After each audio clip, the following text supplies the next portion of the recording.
ഇന്ന് നമ്മൾ SCERT 7ാം class SCERT സാമൂഹ്യ ശാസ്ത്ര പുസ്തകത്തിലെ 5ാമത്തെ ചാപ്റ്ററായ നമ്മുടെ ഭൂമി എന്ന പാഠഭാഗമാണ് നോക്കുന്നത്. കോടിക്കണക്കിന് വർഷങ്ങൾക്ക് മുമ്പ് ചുട്ടുപൊള്ളുന്ന ഒരു ഗോളമായിരുന്നു ഭൂമി. പിന്നീട് നിരന്തരം പെയ്ത മഴയിലാണ് ഭൂമി തണുത്ത് ഉറഞ്ഞത്. പിന്നെയും ദശലക്ഷക്കണക്കിന് വർഷങ്ങൾ കഴിഞ്ഞപ്പോഴാണ് ജീവജാലങ്ങൾ ഉണ്ടായത്. സൗരയൂഥ ഗ്രഹങ്ങളിൽ ഭൂമിയിൽ മാത്രമാണ് ജീവൻ നിലനിൽക്കുന്നത്. ജീവിക്കാൻ വേണ്ടതെല്ലാം ഭൂമിയിലുണ്ടല്ലേ. ശ്വസിക്കാൻ വേണ്ട വായു, കുടിക്കാനും മറ്റ് ആവശ്യങ്ങൾക്കുമുള്ള ജലം, സസ്യങ്ങളുടെ വളർച്ചയ്ക്ക് അനിവാര്യമായ മണ്ണ്, അങ്ങനെ എല്ലാം ഭൂമിയിലുണ്ട്. പുഴകളും മലകളും താഴ്വരകളും സമതലങ്ങളും ഒക്കെയായി ഭൂമിയുടെ ഉപരിതലം വളരെ മനോഹരമാണ്. എന്നാൽ ഭൂമിയുടെ ഉള്ളറയോ? അപ്പോൾ നമുക്ക് ഭൂമിയുടെ ഉള്ളറകളിലേക്ക് കടന്നേല. ഭൂമിയുടെ ഉപരിതലത്തിലെ ചൂടിനെ കുറിച്ച് നമുക്ക് ധാരണയുണ്ട്. എന്നാൽ ഉള്ളറയിലെ ചൂട്, ഉള്ളിലേക്ക് പോകുമ്പോഴോ ചൂട് അതികഠിനമാണ്. ഉള്ളറയുടെ കേന്ദ്ര ഭാഗത്തെ ചൂട് ഏകദേശം 5500 ഡിഗ്രി സെൽഷ്യസ് ആണ്. 100 ഡിഗ്രി സെൽഷ്യസിലാണ് വെള്ളം തിളയ്ക്കുക എന്ന് നമുക്കറിയാം. അപ്പോൾ 5500 ഡിഗ്രി സെൽഷ്യസ് എന്നൊക്കെ പറയുമ്പോൾ എന്തുമാത്രം ചൂടായിരിക്കും അല്ലേ. അപ്പോൾ ഖനികൾ നമുക്ക് എന്താണെന്നറിയാം അല്ലേ. നമ്മുടെ നാച്ചുറൽ റിസോഴ്സസ് ഒക്കെ മൈൻ ചെയ്തെടുക്കാനുള്ള അല്ലേ ഖനികൾ. അപ്പോൾ അവയിൽ ഏറ്റവും ആഴമുള്ള ഖനിയുടെ താഴ്ച വെറും 12 കിലോമീറ്ററേ ഉള്ളൂ. അത്രയും ദൂരം മനുഷ്യൻ ചെല്ലുന്നത് പോലും യന്ത്രങ്ങളുടെയും സുരക്ഷാ ഉപകരണങ്ങളുടെയും സഹായത്തോടെയാണ്. ഏകദേശം 6371 കിലോമീറ്റർ ആണ്. 6371 കിലോമീറ്റർ ആണ് ഭൂമിയുടെ കേന്ദ്രത്തിലേക്കുള്ള ദൂരം. അപ്പോൾ ഭൂമിയുടെ ഉള്ളറയെക്കുറിച്ചുള്ള വിവരം മനുഷ്യന് നേരിട്ട് എന്ന് മനസ്സിലാക്കുക എന്നത് സാധ്യമാണോ? എങ്ങനെയാണ് ഭൂമിയുടെ ഉള്ളറയെക്കുറിച്ചുള്ള വിവരം നമുക്ക് ലഭിക്കുന്നത്? ശാസ്ത്രീയ പഠനങ്ങളുടെ നിഗമനങ്ങളുടെ അടിസ്ഥാനത്തിലാണ് ഭൂമിയുടെ ഉള്ളറയെ സംബന്ധിച്ച വിവരം രൂപപ്പെട്ടിട്ടുള്ളത്. അപ്പോൾ എങ്ങനെയൊക്കെയാണ് നമുക്ക് ഈ നിഗമനങ്ങളിൽ എത്തിച്ചേരാൻ പറ്റുന്നതെന്ന് നോക്കാം. എങ്ങനെയൊക്കെയായിരിക്കും? അഗ്നിപർവ്വതങ്ങൾ അല്ലെ. അഗ്നിപർവ്വതങ്ങൾ എന്ന് പറയുമ്പോൾ എന്താണ്, ഭൂമിയിലെ ഉള്ളിലുള്ള വസ്തുക്കളെ പുറന്തള്ളും അല്ലെ ഈ അഗ്നിപർവ്വതങ്ങൾ. അപ്പോൾ അഗ്നിപർവ്വത സ്ഫോടനങ്ങളിലൂടെ ഭൂമിയുടെ ഉപരിതലത്തിൽ എത്തിച്ചേരുന്ന വസ്തുക്കൾ പരിശോധിക്കുന്നതിൽ നിന്ന് നമുക്ക് ഭൂമിയുടെ ഉള്ളിൽ എന്തൊക്കെയുണ്ടെന്ന് മനസ്സിലാക്കാൻ സാധിക്കും. പിന്നെന്താണ്, ഖനികളിൽ നിന്ന് ശേഖരിക്കുന്ന വിവരങ്ങളിൽ നിന്ന് അല്ലെ, കൽക്കരി ഖനികള്, സ്വർണ്ണ ഖനികള്, ഇരുമ്പ് ശേഖരിക്കുന്ന ഖനികൾ അല്ലെ, പലതരം ഖനികളുണ്ട്. അപ്പോൾ ഭൂകമ്പ സമയത്തുണ്ടാകുന്ന തരംഗങ്ങളുടെ ചലനം വിശകലനം ചെയ്യുന്നതിൽ നിന്നും നമുക്ക് ഭൂമിയുടെ ഘടന മനസ്സിലാക്കാൻ സാധിക്കും. അപ്പൊ എന്തൊക്കെ വിവരങ്ങളാണ് നമുക്ക് മനസ്സിലാക്കാൻ സാധിക്കുന്നത്? ഭൂമിയുടെ ഉള്ളറയെ വിവിധ പാളികളായി നമുക്ക് തിരിക്കാൻ സാധിക്കും. ഏറ്റവും പുറമേ ഉള്ള പാളിയാണ് ഭൂവൽക്കം അഥവാ ക്രസ്റ്റ് എന്ന് പറയുന്നത്. അപ്പൊ ഭൂവൽക്കം എന്താണ്? ഭൂമിയുടെ ഏറ്റവും പുറമേ ഉള്ളതും താരതമ്യേന നേർത്തതുമായ പാളിയാണ് ഭൂവൽക്കം. ഖരരൂപത്തിലുള്ള പാറകളാൽ നിർമ്മിതമാണ് ഈ പാളി. മൊത്തം സോളിഡ് ആയിരിക്കും അല്ലെ. ഭൂവൽക്കത്തിന് വൻകര ഭൂവൽക്കം, സമുദ്ര ഭൂവൽക്കം എന്നിങ്ങനെ 2 ഭാഗങ്ങളുണ്ട്. വൻകര ഭൂവൽക്കത്തിന് കനം കൂടുതലാണ്. ശരാശരി കനം 30 കിലോമീറ്ററോളം വരും. വൻകര ഭൂവൽക്കത്തിന് പർവ്വത പ്രദേശത്ത് ഏകദേശം 70 കിലോമീറ്റർ കനമുണ്ട്. എന്നാൽ സമുദ്ര ഭൂവൽക്കത്തിന് ശരാശരി 5 കിലോമീറ്റർ മാത്രമാണ് കനം. അപ്പോൾ 30 കിലോമീറ്ററോളം കനം വരും നമ്മുടെ വൻകര ഭൂവൽക്കത്തിന്. പർവ്വത പ്രദേശത്താണെങ്കിലോ ഉയരം കൂടിയ സ്ഥലങ്ങളിൽ 70 കിലോമീറ്ററും വരും. സമുദ്ര ഭൂവൽക്കത്തിന് 5 കിലോമീറ്ററേ വരുന്നുള്ളൂ കനം. പിന്നെന്താണ്, മാന്റിൽ അല്ലെ. മാന്റിൽ ഭൂവൽക്കത്തിന് തൊട്ട് താഴെയുള്ള ഭാഗമാണ് മാന്റിൽ എന്ന് പറയുന്നത്. താരതമ്യേന കനമുള്ള ഭാഗമാണ് മാന്റിൽ. ഇത് ഏകദേശം 2900 കിലോമീറ്റർ വരെ വ്യാപിച്ചു കിടക്കുന്ന ഒരു വാളിയാണ്. ഭൂവൽക്കവും മാന്റിലിന്റെ ഉപരിഭാഗവും ചേർന്നുള്ള ഭാഗത്തെയാണ് ശിലാമണ്ഡലം എന്ന് നമ്മൾ വിളിക്കുന്നത്. ലിത്തോസ്ഫിയർ എന്ന് വിളിക്കുന്നത്. ശിലാമണ്ഡലത്തിന് താഴെയായി ശിലാപദാർത്ഥങ്ങൾ ഉരുകി മാഗ്മ അല്ലെങ്കിൽ അർദ്ധദ്രാവകാവസ്ഥയിൽ കാണപ്പെടുന്ന ഭാഗമാണ് അസ്തനോസ്ഫിയർ എന്ന് പറയുന്നത്. എന്നാൽ അസ്തനോസ്ഫിയറിന് താഴെയുള്ള ഭാഗം ഖരാവസ്ഥയിലാണ്. അപ്പൊ എന്തുകൊണ്ടായിരിക്കും അങ്ങനെ സംഭവിക്കുന്നത്? അസ്തനോസ്ഫിയറിന് താഴെയുള്ള ഭാഗം ഖരാവസ്ഥയിൽ ഉള്ളിലേക്ക് പോകുന്തോറും പ്രഷറാണ് അല്ലേ, ഭയങ്കരമായ പ്രഷറാണ് വരുന്നത്. അപ്പോൾ അതുകൊണ്ടാണ് ആ അസ്തനോസ്ഫിയർ കഴിഞ്ഞുള്ള ഈ ഭാഗം കട്ടിയായിട്ട് വരുന്നത്. അടുത്ത എന്താണ്? ഏറ്റവും ഉൾഭാഗം എന്താണ്? കോർ അഥവാ കാമ്പ് എന്ന് പറയുന്നത്, അകക്കാമ്പ് അല്ലേ. അപ്പൊ മാന്റിലിന് താഴെയുള്ള ഭാഗമാണ് കാമ്പ്.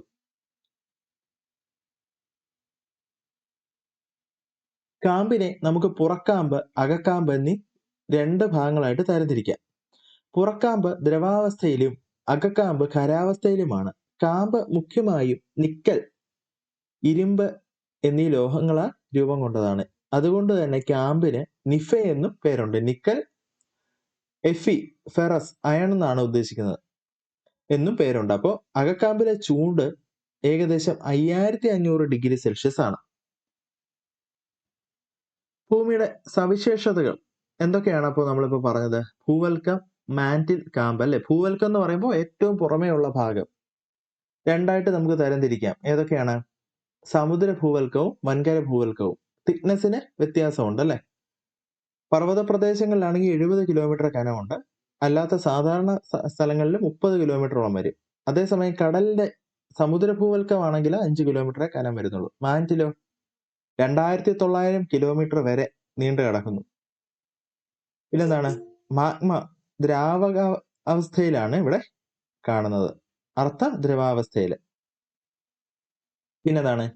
കാമ്പ് നിഫെ എന്നറിയപ്പെടുന്നു, നിക്കലും അയണും ഉള്ളത് കൊണ്ടാണ്. ഓക്കെ, അപ്പൊ ഭൂമിയുടെ ഏറ്റവും പുറമേയുള്ള ശിലാനിർമ്മിതമായ ഉറപ്പുള്ള ഭാഗമാണ് ഭൂവൽക്കം. ശരിയാണ്. ഭൂവൽക്കവും മാന്റിലിന്റെ ഉപരിഭാഗവും ചേർന്നതാണ് നമ്മുടെ ശിലാമണ്ഡലം എന്ന് പറയുന്നത്, അത് അല്ലെങ്കിൽ ലിത്തോസ്ഫിയർ എന്ന് പറയുന്നത്. ശിലാപദാർത്ഥങ്ങൾ അല്ലെങ്കിൽ മാഗ്മ, ലാവ ഉരുകി അർദ്ധദ്രവാവസ്ഥയിൽ കാണപ്പെടുന്ന ഭാഗമാണ് അസ്തനോസ്ഫിയർ. ഈ മാഗ്മ വെളിയിലേക്ക്, ഭൂമിയുടെ സർഫസിലേക്ക്, ഉപരിതലത്തിലേക്ക് വരുമ്പോഴാണ് അതിനെ നമ്മൾ ലാവ എന്ന് വിളിക്കുന്നത് കേട്ടോ. അപ്പോൾ ഉള്ളിൽ ആയിരിക്കുമ്പോൾ, ഈ ഉരുകിയ അവസ്ഥയിൽ ഉള്ളിലായിരിക്കുമ്പോൾ മാഗ്മ എന്നാണ് നമ്മൾ പറയുന്നത്. അപ്പോൾ പുറക്കാമ്പ് ദ്രവാവസ്ഥയിലാണ്. പുറക്കാമ്പ് ദ്രവാവസ്ഥയിലാണ്, ശരിയാണ്. അകക്കാമ്പ് ഖരാവസ്ഥയിലുമാണ്. വൻകര ഭൂവൽക്കം, സമുദ്ര ഭൂവൽക്കം എന്നിവ ഭൂവൽക്കത്തിന്റെ 2 ഭാഗങ്ങളാണ്. ശരിയാണ്. കാമ്പിന് നിഫെ എന്നും പേരുണ്ട്. ഓക്കെ, അപ്പോൾ ഭൂമിയുടെ അന്തരീക്ഷം എങ്ങനെയാണ് അതൊന്ന് നമുക്ക് നോക്കാം. ജീവജാലങ്ങൾക്ക് നിലനിൽക്കാൻ കഴിയുന്ന രീതിയിൽ ഭൂമിയും അന്തരീക്ഷവും മാറിയത് എങ്ങനെയാണ്? കാലാകാലങ്ങളായിട്ടല്ലേ നടന്ന മാറ്റമാണ്. അപ്പോൾ കാലാകാലങ്ങളായിട്ട് മഴ പെയ്താണ് നമ്മുടെ ഈ ഗർത്തങ്ങളെല്ലാം നിറഞ്ഞ് കടലുകളായിട്ട് മാറി. അതുപോലെ തന്നെ കടലിൽ അപ്പോൾ ജീവൻ തുടങ്ങി അല്ലെ, ചെറിയ പായലുകളുടെ ഒക്കെ രൂപത്തില്. അങ്ങനെ ഓക്സിജന് അത് നിർമ്മിച്ച് കോടിക്കണക്കിന് വർഷങ്ങൾ കൊണ്ട് ഭൂമിയുടെ അന്തരീക്ഷത്തില് ഓക്സിജൻ നിറഞ്ഞു. ഓക്കെ, അപ്പോ ഉദ്ഭവ സമയത്ത് ചുട്ടുപഴുത്ത അവസ്ഥയിലായിരുന്ന ഭൂമി കോടാനുകോടി വർഷങ്ങൾ കൊണ്ട് സാവധാനം തണുത്തു. ഈ പ്രക്രിയയിലൂടെ ഭൂമിയുടെ ഉള്ളിലുണ്ടായിരുന്ന വാതകങ്ങൾ പുറത്തേക്ക് വന്നു. ക്രമേണ ഭൂമിക്ക് ചുറ്റും നിരവധി വാതകങ്ങളുള്ള വായുവിന്റെ ഒരു ആവരണം ഉണ്ടായി. ഭൂമിയെ ആവരണം ചെയ്യുന്ന ഈ വാതക പുതപ്പാണ് അന്തരീക്ഷം. വാതകത്തിന്റെ ആവരണമാണ് അന്തരീക്ഷം. സസ്യങ്ങളുടെ ആവിർഭാവത്തോടെ പ്രകാശ സംശ്ലേഷണ ഫലമായി അന്തരീക്ഷം ഓക്സിജനാൽ സമ്പന്നമായി. അന്തരീക്ഷത്തിലുള്ള വാതകങ്ങളാണ് nitrogen, oxygen, carbon dioxide തുടങ്ങിയവ. ഈ വാതകങ്ങൾ കൂടാതെ മറ്റു വാതകങ്ങളും പൊടിപടലങ്ങളും ജലാംശവും ഉണ്ട്. അപ്പോൾ അന്തരീക്ഷത്തിൽ അടങ്ങിയിട്ടുള്ള മറ്റ് വാതകങ്ങൾ ഏതൊക്കെയാണ്? അന്തരീക്ഷത്തിൽ അടങ്ങിയിരിക്കുന്ന മറ്റു വാതകങ്ങൾ ഏതൊക്കെയാണ്?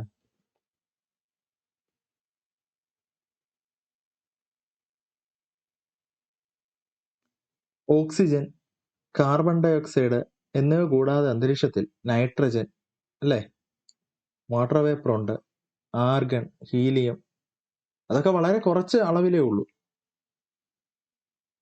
ഓക്കെ, അപ്പോൾ കമ്പോസിഷൻ ഓഫ് ദ അറ്റ്മോസ്ഫിയർ നമുക്ക് നോക്കാം. അന്തരീക്ഷ സംരചന.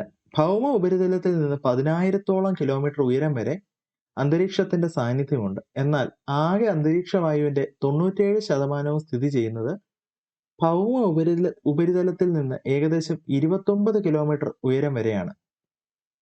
ഉയരം കൂടുന്തോറും വാതകങ്ങളുടെ അളവും കുറഞ്ഞു വരുന്നു. മനുഷ്യനും മറ്റ് ജീവജാലങ്ങൾക്കും ജീവവായുവായ ഓക്സിജൻ, സസ്യങ്ങളുടെ നിലനിൽപ്പിനാവശ്യമായ കാർബൺ ഡയോക്സൈഡ് എന്നിവ ലഭിക്കുന്നത് അന്തരീക്ഷത്തിൽ നിന്നാണ്.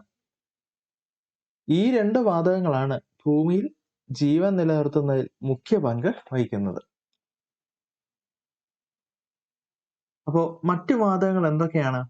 Argon, carbon dioxide, neon, helium, krypton, xenon, hydrogen എന്ന വാതകങ്ങളാണ് നമ്മുടെ ഈ മെയിൻ വാതകങ്ങൾ ഒഴികെയുള്ള മറ്റ് ഇത്. അതായത് 1% മാത്രമേ ഈ വാതകങ്ങൾ വരുന്നുള്ളൂ. 78% നൈട്രജൻ തന്നെയാണ്. ഏറ്റവും കൂടുതലുള്ള വാതകം അപ്പൊ എന്താണ്? നൈട്രജൻ ആണ്. 21% ഓക്സിജൻ ആണ്. അപ്പോ സൂര്യതാപമേറ്റ് ഭൗമ ഉപരിതലത്തിൽ നിന്നും ജലം നീരാവിയായി അന്തരീക്ഷത്തിലെത്തുന്ന പ്രക്രിയയാണ് ബാഷ്പീകരണം അല്ലെങ്കിൽ ഇവാപ്പറേഷൻ. ഭൗമ ഉപരിതലത്തിൽ നിന്ന് ഏകദേശം 90 കിലോമീറ്റർ വരെ മാത്രമേ ജലബാഷ്പത്തിന്റെ സാന്നിധ്യമുള്ളൂ. വാതകങ്ങൾ, ജലതന്മാത്രകൾ എന്നിവയ്ക്ക് പുറമെ പൊടിപടലങ്ങളും അന്തരീക്ഷത്തിന്റെ ഭാഗമാണ്.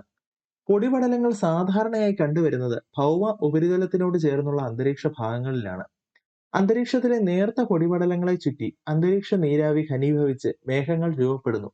അതിനാൽ തന്നെ അന്തരീക്ഷത്തിലെ നേർത്ത പൊടിപടലങ്ങളെ ഘനീകരണ മർമ്മങ്ങൾ അല്ലെങ്കിൽ ഹൈഗ്രോസ്കോപ്പിക് ന്യൂക്ലിയ എന്ന് വിളിക്കുന്നു.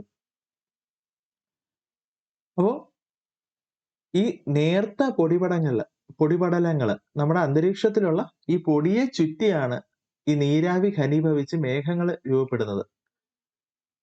അപ്പൊ ഒരു നിശ്ചിത അളവില് ആവുമ്പോ എന്ത് സംഭവിക്കും? അത് വർഷണം തുടങ്ങും, മഴയായിട്ട് പെയ്യും. അപ്പോൾ എങ്ങനെയാണ് ഈ പൊടിപടലം നമ്മുടെ അന്തരീക്ഷത്തിലേക്ക് എത്തുന്നത്?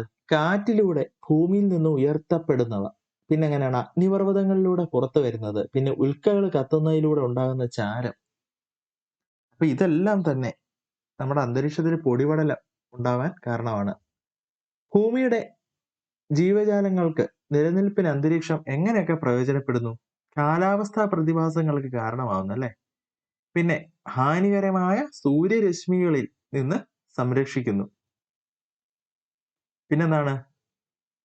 കാലാവസ്ഥ പ്രതിഭാസങ്ങൾ കാരണമാവും നമ്മൾ പറഞ്ഞിരുന്നത് അല്ലെ. അപ്പോ ജീവജാലങ്ങളുടെ നിലനിൽപ്പിന് അന്തരീക്ഷത്തിന്റെ പ്രാധാന്യം വളരെ വലുതാണ്. അപ്പൊ കാലാവസ്ഥാപരമായിട്ട് എന്താ, മഴയും ഒക്കെ പെയ്താലല്ലേ നമ്മുടെ ചെടികൾക്കൊക്കെ നന്നായി വളരാൻ സാധിക്കത്തുള്ളൂ, നമുക്കും ജലം ലഭിക്കത്തുള്ളൂ. ഓക്കെ, അപ്പൊ എങ്ങനെയൊക്കെയാണ് ഈ അന്തരീക്ഷം മലിനമാകുന്നത്? വാഹനങ്ങളിൽ നിന്നുള്ള പുക കാരണം, പിന്നെന്താണ് വ്യവസായശാലകളിൽ നിന്നുള്ള വിഷവാതകങ്ങള്, പിന്നെ കൽക്കരി, വിറക് തുടങ്ങിയവ കത്തുമ്പോൾ ഉണ്ടാകുന്ന പുക, പിന്നെ എന്താണ് രാസവസ്തുക്കളുടെ ഉപയോഗം, ഇതൊക്കെ കൊണ്ട് നമ്മുടെ അന്തരീക്ഷം മലിനമാവുന്നുണ്ട്. അപ്പോൾ അന്തരീക്ഷ വായുവിന്റെ ആ ഒരു കമ്പോസിഷന് അല്ലെങ്കിൽ സംരചനയ്ക്ക് മാറ്റം വരുത്തുന്ന രീതിയിൽ പുകയും വിഷവാതകങ്ങളും മറ്റ് രാസപദാർത്ഥങ്ങളും വായുവിൽ കലരുന്നതാണ് എന്ത്? അന്തരീക്ഷ മലിനീകരണം എന്ന് പറയുന്നത്. അപ്പോ എന്തൊക്കെ പ്രവർത്തനങ്ങളാണ് മലിനീകരണത്തിന് കാരണമാകുന്നത്? ഇപ്പൊ നമ്മൾ പറഞ്ഞിരുന്നു. അപ്പൊ ഇവിടെ കുറച്ച് ചിത്രങ്ങളും കൂടെ കൊടുത്തിട്ടുണ്ട് കണ്ടോ. വേസ്റ്റ് കൂട്ടിയിട്ട് കത്തിക്കുക, പിന്നെന്താണ് ഈ കൃഷി കഴിഞ്ഞിട്ട് ആ പാടത്തില് ബാക്കിയുള്ള വൈക്കോല് അതെല്ലാം കൂടെ കത്തിക്കുക, പിന്നെന്താണ് ഫയർ വർക്ക്സ്, പടക്കങ്ങളൊക്കെ കത്തിച്ച് അന്തരീക്ഷ മലിനീകരണം ഉണ്ടാക്കുക. പിന്നെ അവസാനം നൽകിയിരിക്കുന്ന ചിത്രം അത് മാത്രം മനുഷ്യനിർമ്മിതമല്ല, അത് പ്രകൃതിയാല് നടക്കുന്നതാണ്. എന്ത്? അഗ്നിപർവ്വത സ്ഫോടനമൊക്കെ. അപ്പോഴും ഒരുപാട് വിഷവാതകങ്ങളൊക്കെ പുറത്തേക്ക് വരുന്നുണ്ട്. അപ്പോ അമ്ലമഴ എന്ന് പറഞ്ഞാൽ എന്താണ്? അമ്ലമഴ കൽക്കരി, പെട്രോളിയം ഇന്ധനങ്ങൾ, ഡീസൽ തുടങ്ങിയവ കത്തുമ്പോൾ carbon dioxide, carbon monoxide, sulphur dioxide തുടങ്ങിയ നിരവധി വാതകങ്ങൾ അന്തരീക്ഷത്തിലെത്തുന്നു. അവ മഴവെള്ളത്തോടൊപ്പം കലർന്ന് വെള്ളത്തിന്റെ ആസിഡ് സ്വഭാവം കൈവന്ന് ഭൂമിയിലേക്ക് എത്തുന്നു. മഴവെള്ളത്തിന്റെ pH മൂല്യം 5-ൽ കുറവാണെങ്കിൽ അതിനെ അമ്ലമഴയായി കണക്കാക്കും. ശുദ്ധജലത്തിന്റെ pH മൂല്യം 7 കേട്ടോ. അപ്പൊ അമ്ലമഴയുടെ pH മൂല്യം എന്താണ്? 5 ആണ്. അപ്പോൾ 7-ൽ താഴോട്ടാണെങ്കിൽ അത് അമ്ല സ്വഭാവം കാണിക്കും. 7-ൽ മുകളിലോട്ട് പോവുകയാണെങ്കിലോ അത് ക്ഷാര സ്വഭാവം കാണിക്കും, ബേസിക് സ്വഭാവം കാണിക്കും. അപ്പോൾ പുകമഞ്ഞ് അഥവാ സ്മോഗ് എന്താണ്?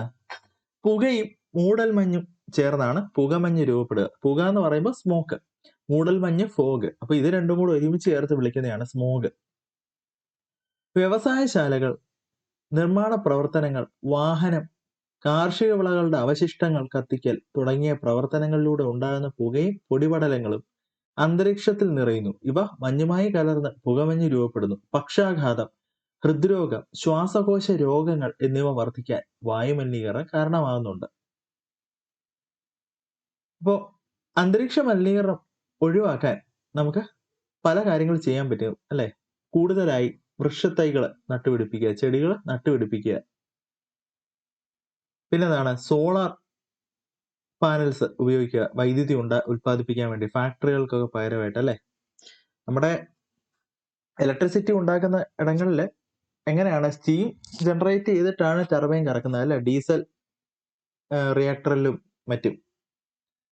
അപ്പോൾ പിന്നെന്താണ്? നമ്മുടെ വാഹന ഉപയോഗം, പെട്രോൾ, ഡീസൽ മുതലായ ഇന്ധനങ്ങൾ ഉപയോഗിക്കുന്ന വാഹന ഉപയോഗം കുറയ്ക്കാൻ പറ്റും. അപ്പൊ സൈക്കിളുകൾ നമുക്ക് ഉപയോഗിക്കാം, ഇലക്ട്രിക് വാഹനങ്ങൾ ഉപയോഗിക്കാം. അങ്ങനെയൊക്കെ നമുക്ക് അന്തരീക്ഷ മലിനീകരണം കൺട്രോൾ ചെയ്യാം. അപ്പൊ അന്തരീക്ഷ ഘടന എങ്ങനെയാണെന്ന് നമുക്ക് നോക്കാം. താപവ്യത്യാസത്തിന്റെ അടിസ്ഥാനത്തിൽ അന്തരീക്ഷത്തെ 5 വ്യത്യസ്ത പാളികളായി നമുക്ക് തരംതിരിക്കാൻ സാധിക്കും. അപ്പോൾ troposphere, stratosphere, mesosphere, thermosphere, exosphere എന്നിവയാണ് അവ. അപ്പോൾ ട്രോപ്പോസ്ഫിയർ എന്താണ്?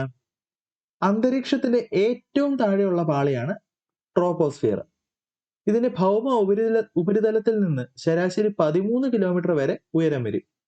ധ്രുവപ്രദേശത്ത് ഏകദേശം 8 കിലോമീറ്ററും ഭൂമധ്യരേഖാ പ്രദേശത്ത് 18 കിലോമീറ്ററും ഉയരമാണ് ഉള്ളത്. ഭൂമധ്യരേഖാ പ്രദേശത്ത് ചൂട് കൂടുതൽ ആയതിനാലാണ് ഇങ്ങനെ വരുന്നത്. പൊടിപടലങ്ങളും ജലബാഷ്പവും ഏറ്റവും കൂടുതൽ ഈ പാളിയിലാണ് ഉള്ളത്. കൂടാതെ മേഘരൂപീകരണം, മഴ, മഞ്ഞ്, കാറ്റ് തുടങ്ങിയ അന്തരീക്ഷ പ്രതിഭാസങ്ങൾ മുഴുവൻ സംഭവിക്കുന്ന എവിടെ തന്നെയാണ്? ഈ ട്രോപ്പോസ്ഫിയറിലാണ്. ട്രോപ്പോസ്ഫിയറിന്റെ ഒരു പ്രധാന സവിശേഷത ഭൗമ ഉപരിതലത്തിൽ നിന്ന് ഓരോ 165 മീറ്റർ ഉയരത്തിലും 1 ഡിഗ്രി സെൽഷ്യസ് എന്ന തോതിൽ അന്തരീക്ഷ താപനില കുറയുന്നു. അപ്പോൾ ഇതിനെ ക്രമമായ താപനഷ്ട നിരക്ക്, നോർമൽ ലാപ്സ് റേറ്റ് എന്നാണ് പറയുന്നത്. ഓരോ 165 മീറ്റർ ഉയരത്തിലോട്ട് മുകളിലേക്ക് നമ്മൾ പോകുന്തോറും ഓരോ ഡിഗ്രി സെൽഷ്യസ് കുറയുന്നുണ്ട്. ഓക്കെ. അപ്പോ ട്രോപ്പോസ്ഫിയറിന് തൊട്ടു മുകളിലുള്ള അന്തരീക്ഷവാളിയാണ് സ്ട്രാറ്റോസ്ഫിയർ. ഭൗമ ഉപരിതലത്തിൽ നിന്ന് ശരാശരി 50 കിലോമീറ്റർ വരെയാണ് ഉയരം. അപ്പൊ ട്രോപ്പോസ്ഫിയറിന് എത്രയായിരുന്നു? ശരാശരി 13 കിലോമീറ്റർ ആയിരുന്നു. ധ്രുവപ്രദേശത്ത് 8ഉം ഭൂമധ്യരേഖാ പ്രദേശത്ത് 18ഉം ആയിരുന്നു. സ്ട്രാറ്റോസ്ഫിയറിനാകട്ടെ 50 കിലോമീറ്റർ ആണ് ഉയരം. സ്ട്രാറ്റോസ്ഫിയറിൽ ഒരു നിശ്ചിത ഉയരം കഴിയുമ്പോൾ താപം വർദ്ധിച്ചു വരും. സ്ട്രാറ്റോസ്ഫിയറിലാണ് ഓസോൺ പാളി ഉള്ളത്. ഇത് ഉപരിതലത്തിൽ ഏകദേശം 25 കിലോമീറ്റർ ഉയരത്തിലാണ് നിലകൊള്ളുന്നത്, നമ്മുടെ സ്ട്രാറ്റോസ്ഫിയർ എന്ന് പറയുന്നത്. അപ്പോ ഓസോൺ സൂര്യനിൽ നിന്നുള്ള അപകടകാരികളായ അൾട്രാവയലറ്റ് രശ്മികളെ തടഞ്ഞു നിർത്തി ഭൂമിയെ സംരക്ഷിക്കുന്നത് അന്തരീക്ഷത്തിലെ ഓസോൺ വാതകങ്ങളുടെ സാന്നിധ്യമാണ്. അൾട്രാവയലറ്റ് രശ്മികൾ വർദ്ധിച്ച തോതിൽ ഭൗമ ഉപരിതലത്തിൽ പതിച്ചാൽ അത് ജീവജാലങ്ങൾക്ക് ഹാനികരമാവുകയും ആവാസ വ്യവസ്ഥയെ തന്നെ ദോഷകരമായി വ്യാപിക്കുകയും ചെയ്യും. അപ്പോൾ എന്തൊക്കെ പ്രശ്നങ്ങളായിരിക്കാം ഈ അൾട്രാവയലറ്റ് കിരണം കാരണം സംഭവിക്കാവുന്നത്? ആഹാര ശൃംഖലയുടെ തകർച്ച, കൃഷിനാശം, സസ്യ വളർച്ച മുരടിക്കൽ, അകാല വാർദ്ധക്യം, അന്ധത, തിമിരം, ത്വക്കിലുണ്ടാകുന്ന ക്യാൻസർ തുടങ്ങിയവയാണ്. അപ്പൊ ഓസോൺ ദിനം എന്നാണ്? സെപ്റ്റംബർ 16 കേട്ടോ. എല്ലാ വർഷവും സെപ്റ്റംബർ 16 ലോക ഓസോൺ ദിനമായി ആചരിച്ചു വരുന്നു. ഓസോൺ സംരക്ഷണത്തിന്റെ ആവശ്യകത സംബന്ധിച്ച് ജനങ്ങളിൽ അവബോധം ഉണ്ടാക്കുക, ഓസോൺ ശോഷണത്തിന് കാരണമായേക്കാവുന്ന ഉൽപ്പന്നങ്ങളുടെ ഉപയോഗം നിയന്ത്രിക്കുക എന്നതൊക്കെയാണ് ഈ ദിനാചരണത്തിന്റെ ലക്ഷ്യങ്ങൾ കേട്ടോ. സെപ്റ്റംബർ 16. അടുത്തതായി നമുക്ക് മീസോസ്ഫിയർ ആണ് നോക്കാനുള്ളത്. മീസോസ്ഫിയർ സ്ട്രാറ്റോസ്ഫിയറിന് മുകളിലുള്ള ലെയർ ആണ്. ഏകദേശം 50 കിലോമീറ്റർ മുതൽ 80 കിലോമീറ്റർ വരെ വ്യാപിച്ചിരിക്കുന്ന അന്തരീക്ഷ പാളിയാണിത്. ഈ പാളിയിലും ഉയരം കൂടുന്തോറും താപം കുറയുന്ന പ്രതിഭാസമുണ്ട്. ഭൗമ ഉപരിതലത്തിൽ നിന്ന് ഏകദേശം 80 കിലോമീറ്റർ ഉയരത്തിലെത്തുമ്പോഴേക്കും താപനില -100 ഡിഗ്രി സെൽഷ്യസ് വരെ താഴുന്നു. അന്തരീക്ഷത്തിലെ ഏറ്റവും കുറഞ്ഞ താപനിലയാണ് ഇവിടെ അനുഭവപ്പെടുന്നത്. ഭൗമ അന്തരീക്ഷത്തിലേക്ക് കടന്നെത്തുന്ന ഉൽക്കകൾ മിക്കതും കത്തിച്ചാരമാകുന്നതും ഈ പാളിയിൽ വെച്ചാണ് കേട്ടോ. ഈ കുറഞ്ഞ താപനിലയുള്ള പാളിയിൽ വെച്ചാണ് കത്തിച്ചാരമാകുന്നത് മീസോസ്ഫിയർ. അടുത്തതായി തെർമോസ്ഫിയർ ആണ്. മീസോസ്ഫിയറിന് മുകളിൽ ഏകദേശം 80 മുതൽ 400 കിലോമീറ്റർ വരെ ഉയരത്തിൽ സ്ഥിതി ചെയ്യുന്ന അന്തരീക്ഷ പാളിയാണ് തെർമോസ്ഫിയർ. ഉയരം കൂടുന്തോറും താപനിലയും കൂടുന്നു. അതുകൊണ്ടാണ് തെർമോസ്ഫിയറിന്റെ എന്ന പേര് തന്നെ വന്നേക്കുന്നത്, തെർമോസ്ഫിയർ. തെർമോസ്ഫിയറിന്റെ താഴ്ന്ന ഭാഗത്തെ അയണോസ്ഫിയർ എന്നും വിളിക്കുന്നു. അയണോസ്ഫിയർ അന്തരീക്ഷത്തിന്റെ ഏകദേശം 80 മുതൽ 400 കിലോമീറ്റർ വരെ ഉയരത്തിൽ അൾട്രാവയലറ്റ്, എക്സ്റേ തുടങ്ങിയ തീവ്ര സൂര്യരശ്മികൾ വാതക തന്മാത്രകളെ അയോണുകളാക്കി മാറ്റുന്നു. ഈ പ്രക്രിയയെ അയോണീകരണം അല്ലെങ്കിൽ അയോണൈസേഷൻ എന്നും ഈ പ്രവർത്തനം നടക്കുന്ന മണ്ഡലത്തെ അയണോസ്ഫിയർ എന്നും വിളിക്കുന്നു. അയോണുകൾക്ക് വൈദ്യുതിയെ കടത്തിവിടാൻ കഴിയും. റേഡിയോ തരംഗങ്ങൾ വൈദ്യുത കാന്തിക തരംഗങ്ങളാണ്. അതുകൊണ്ട് ഈ മേഖല റേഡിയോ തരംഗങ്ങളുടെ ദീർഘദൂര പ്രക്ഷേപണം സാധ്യമാക്കുന്നു അയണോസ്ഫിയർ. അടുത്ത ലെയർ ഏതാണ്? എക്സോസ്ഫിയർ ആണ് കേട്ടോ. അന്തരീക്ഷത്തിലെ ഏറ്റവും മുകളിലുള്ള പാളിയാണ് എക്സോസ്ഫിയർ എന്ന് പറയുന്നത്. അന്തരീക്ഷത്തിന്റെ ഏറ്റവും മുകളിലുള്ള പാളിയാണ് 400 മീറ്ററിന് മുകളിൽ സ്ഥിതി ചെയ്യുന്ന എക്സോസ്ഫിയർ എന്ന അന്തരീക്ഷ പാളി. അപ്പോൾ വായു തന്മാത്രകളുടെ സാന്നിധ്യം കുറഞ്ഞു വന്ന് ബഹിരാകാശത്തിന്റെ ഭാഗമായി മാറുന്ന പാളിയാണ് ഈ എക്സോസ്ഫിയർ എന്ന് പറയുന്നത്.